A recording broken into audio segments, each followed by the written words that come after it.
Here we have a slightly pre-owned 2022 Ford Bronco Raptor. This one comes in cactus gray on onyx vinyl interior.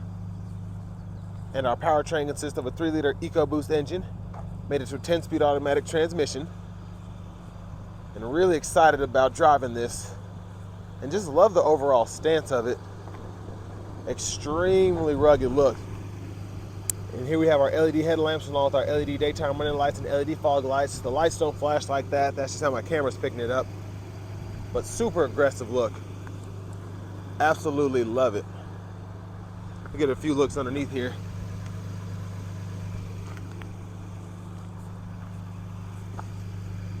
So here's the wheels with the big tires here. These are going to be 17s.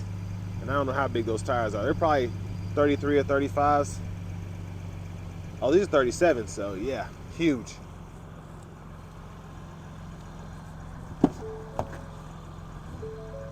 And we do get power door locks. And then little storage hamper in there in the door sill. Headlamp controls are here, fog light, click that. We can adjust brightness for the gauge cluster.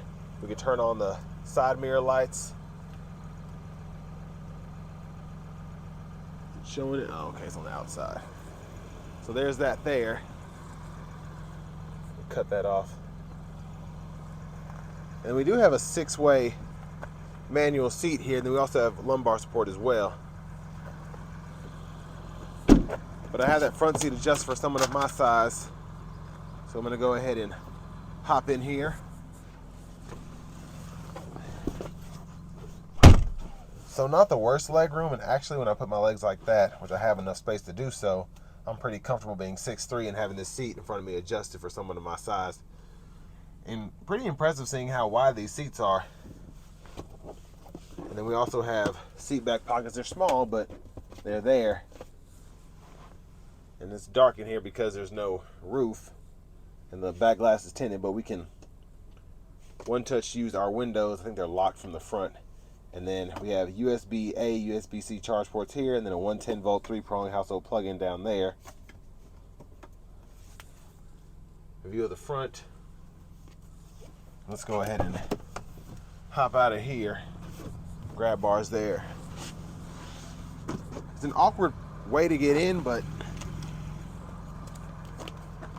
I can fit back there. So that's impressive in itself. There's a fuel cap there. Or fuel filler, excuse me. Then coming around to the back end, we get the LED tail lights too. Just really like that look. And there's the exhaust there.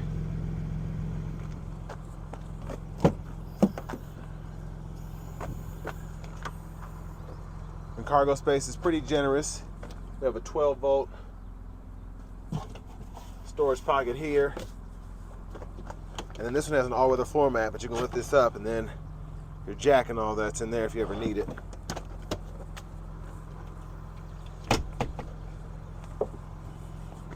And then just want to check out that tow hitch there. Now if you want to fold the back seats flat, just pull up here, and then you want to hit this button when the seat's not up far enough, and it'll fold that down. Then you have all that space to run either more storage or longer objects there. And it's pretty easy to just snap it back into place. I don't know if I mentioned, we have passive keyless entry on the front 2 doors. And we also have 6-way manual seat functions for the front passenger as well, which is nice. Lockable glove compartment, owner's manuals are here. And we do have a window sticker, so I'm going to show you all this. Of course, good luck finding this anywhere. But that's how much Ford said it should cost. But we all know those are 30, 40 grand over.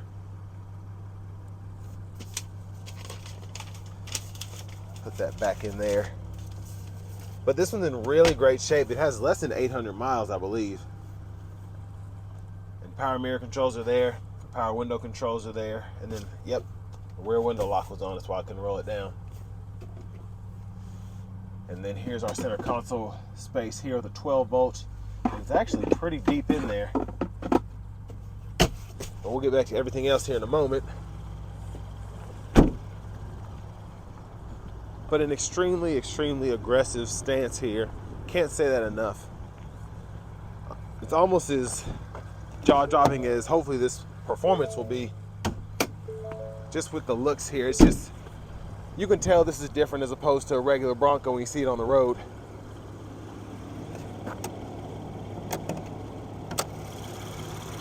But there's that 3-liter EcoBoost V6.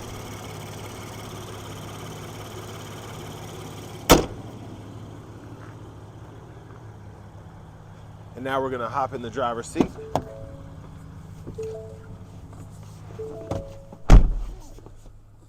So heated leather wrap steering wheel here. Really nice feel, and I love how thick it is. Just really, absolutely incredible feel. Super thick.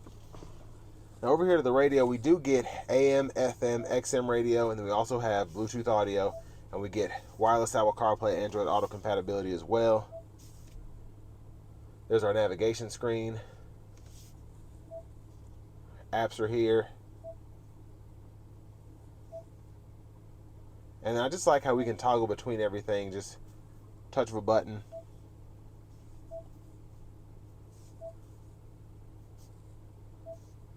So one other thing that I love about the sync systems with Ford is everything is where it's supposed to be. Super easy to use. Audio's here, phones here, nav's here. All the important stuff. And then if you want to go to your settings, everything is pretty obvious where it is. There's our backup camera with our 360 view, and guidelines follow you as you turn the steering wheel. And up here we have our differential locks, a few other off-road features, and then the USB-C, USB-A charge port there.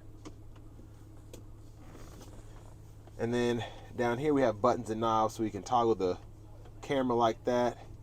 Volume knob is here. We can mute or power the screen down here. And then parking sensors, auto stop, we can toggle all of that, and then we can use this to actually go through radio stations. And then we have a tune knob as well. And then dual zone automatic climate controls that actually show you the temperature on the screen, and then you can adjust that on either side there. And then we have the 3-stage auto mode, which is really nice. And then 3-stage heated front seats as well, and we can adjust fan speed here. And then wireless charging pad here, USB-C, USB-A input. You can run the wireless Apple CarPlay, or run the Apple CarPlay and Android Auto through that there. And then to shift the 10 speed, just pull the lever, reverse, neutral, drive, manual, and then you have paddle shifters behind the steering wheel. And then we have several drive modes, so they're all at the bottom there: slippery, tow haul, sport, normal, off-road, Baja, and then rock crawl. And we can use the 4-wheel drive for those modes as well. We have our 2-high, 4-low, 4-high, and then our 4-wheel automatic. And then we have our trail control in the middle there.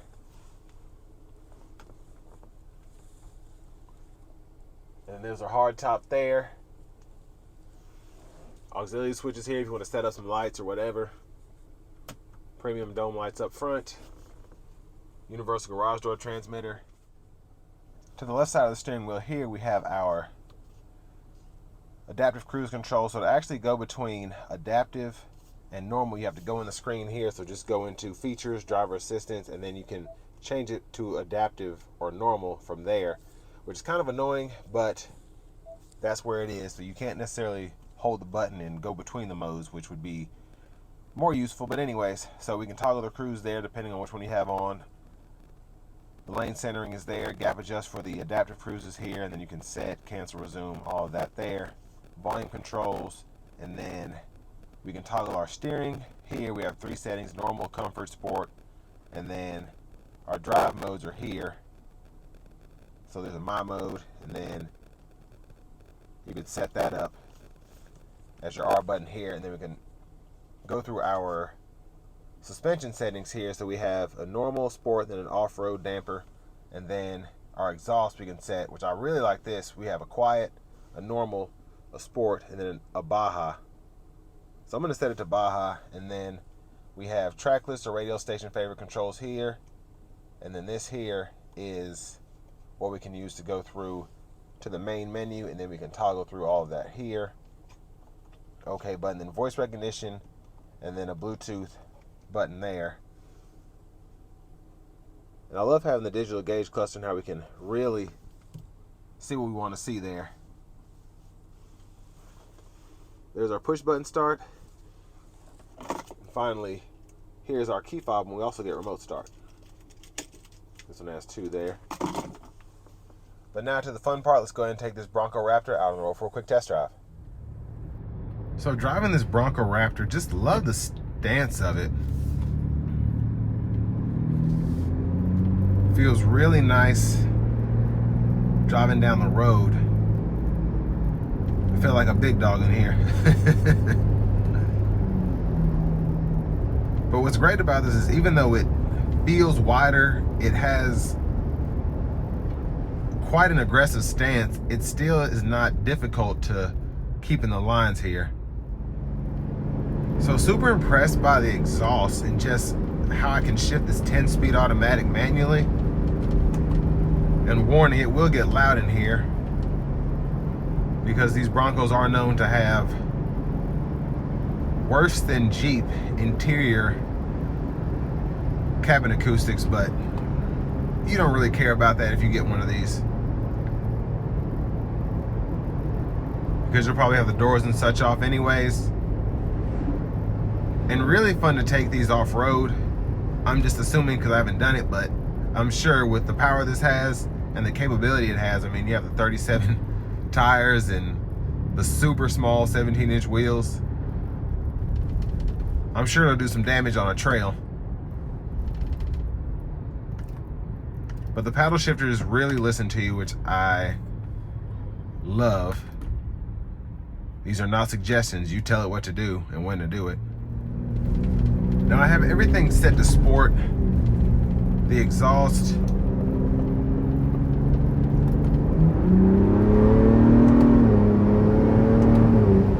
Oh, this thing is quick. It is quick.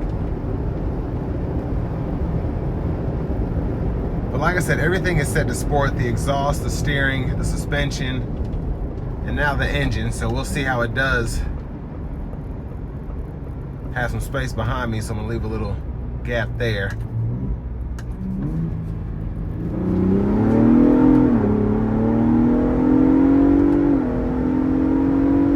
Oh man, it's fast. It is fast. Wow. I'm gonna put in just a standard drive mode now.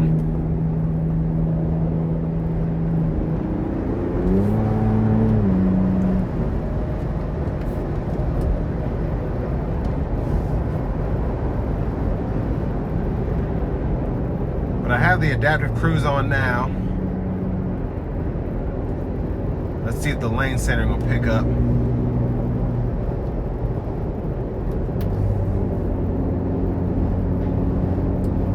So I have the adaptive cruise on, lane centering on now. And the ride is actually quite decent. I don't think this is wanting to pick up right now. So for whatever reason, the lane centering is not wanting to cut on. But it might be something else annoying how it's set up. Yeah, see, this is one thing I can't stand is I want to have my lane centering on and I have to go in the screen to fool with it to change it from alert to aid. But now I think about it, this probably doesn't have lane centering. It's probably just the lane keep assist. But really, really nice driving experience just in terms of the power this thing has. So a direct competitor for the Bronco Raptor, the only one that really comes to mind is going to be that Jeep Wrangler, that 392. And they're about the same money. Sticker price, I think the 392 might be a little bit more money. But in terms of what they're going for now, probably around the same, 6 figures.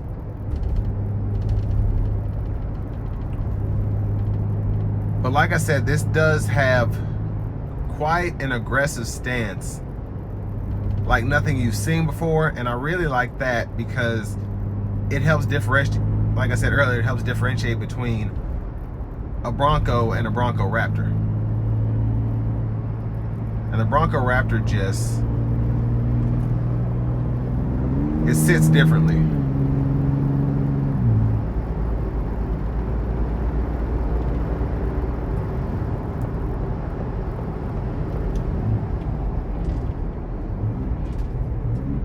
And just a really, really fun thing to drive, I'm telling you. And one other thing, I like being able to set the R mode up, and all you have to do is put everything where you want it to be, the steering, the exhaust, the suspension, and then you just hold the R, and then it stores that as your own mode, which is pretty neat and pretty smart. So I can toggle everything off as I want to, but then if I want to go back to the mode that I either use it as a treat to myself, or if I just like to drive in this and I let somebody borrow it and I want to get back into it and all my stuff is set up, I can just push the R and then I'm back to where I love to drive.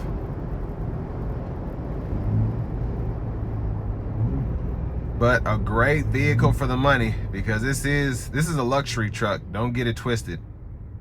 This thing is nasty quick. Like I said, it has a presence to it, and it'll tear the trails up and the streets. So this will bring me to the end of my review of the 2022 Ford Bronco Raptor.